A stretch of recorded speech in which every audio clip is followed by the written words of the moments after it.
Guys, this is a little town called Bouladine, or Beuladine, I'm not sure which, here in North Carolina. I want to kind of show you, you don't see a lot of flood damage because they're a little isolated. They did have some flood damage, but because of where they are in the mountains, when this storm came through and it basically took down trees all along the path from here to civilization, and they're isolated. They're without power. They've been without water. I think they have that back now. And you'll see here as I drive just a bit of what kind of damage they've encountered. So they have gotten the roads cleared finally, but what you'll notice is there's still many power lines down for many miles. So they're estimating, I've heard anywhere from 2 weeks to the main town up to 4 months for getting all of these small little crooks and hollers, getting electricity back to them. So we need to do something to help. We're looking to buy some generators. They do have generators that they're distributing, and they're doing a very good job.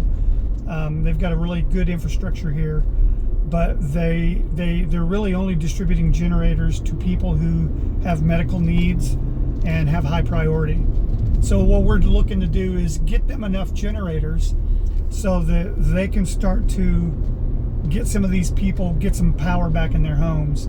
We're also looking to get some camp stoves, some different ways for people to cook, because those are the biggest needs.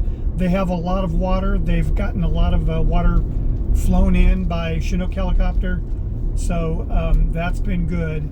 But you'll see here in a minute that this almost looks like a war zone.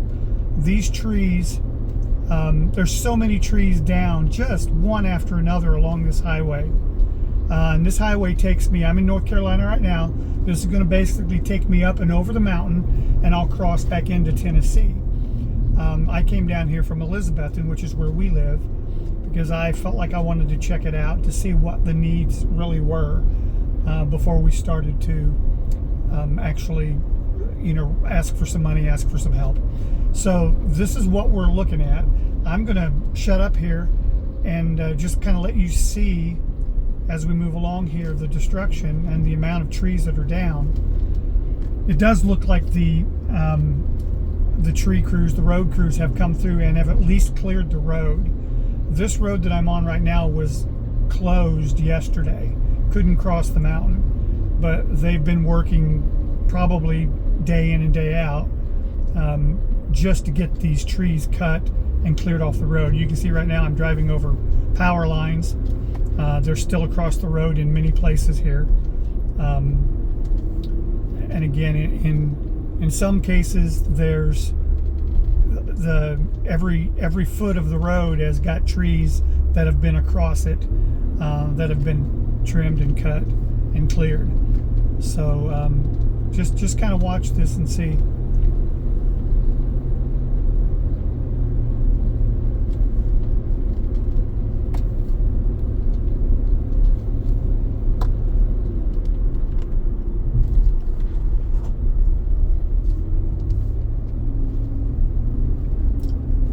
That's destruction there. That's as if the hurricane blew right through here. You can't see it on the camera, but I'm looking up the hill, and the hillside is full of trees that are just blown over.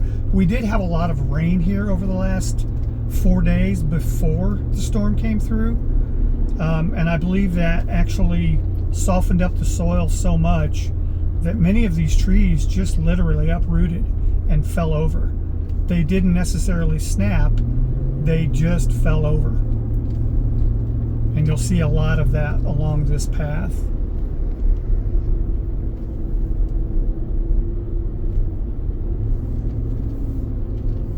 There's some homes right here that aren't damaged, but they have no power or water.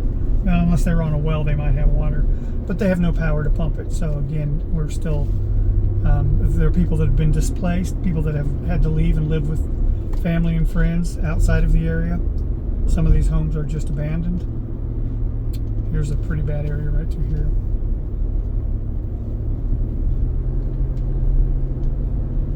And there's some people that had to sit in their homes without power for days, with no way to get in or out because of these trees.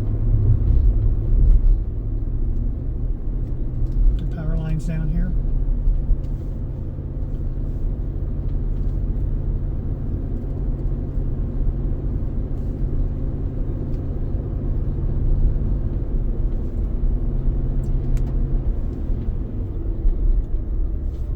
You know, the amazing thing is, you know, we don't see much of a government presence or even any government presence at this point, but it's this small businessman, it's this local neighbor. Those are the ones that are coming down here to help. The man I just talked to here at the distribution center there in Bulladine, he is a businessman from Piney Flats. And he brought his whole crew. He shut down his business, brought down his crew, brought generators. They were able to power up the school building so that they could act as a distribution center.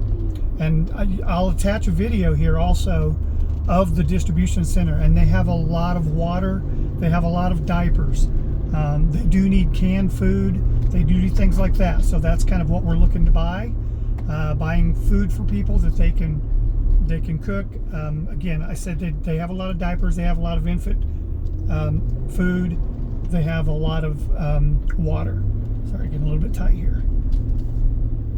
So this area is really being helped out by the small individual, you know, not so much the government. And that's what it's really all about, isn't it?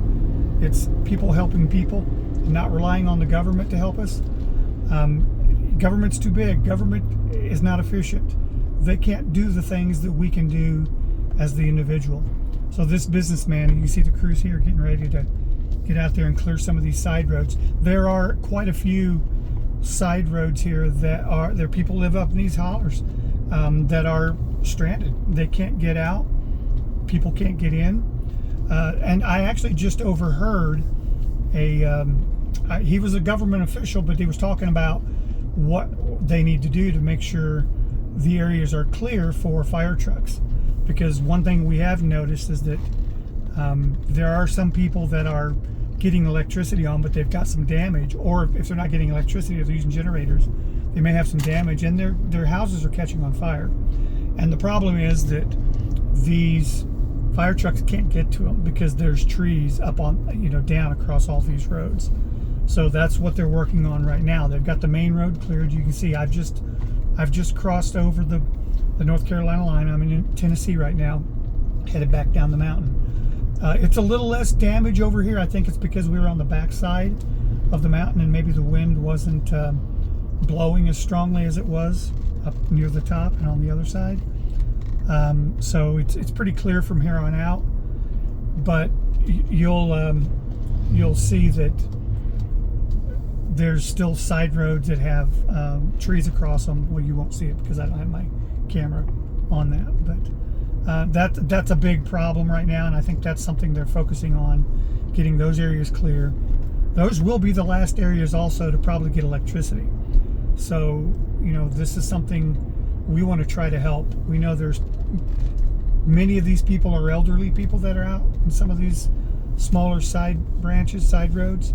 So they don't have the capabilities that some of us that are younger can, you know, that we have, things that we can do. So we need to do what we can to help them.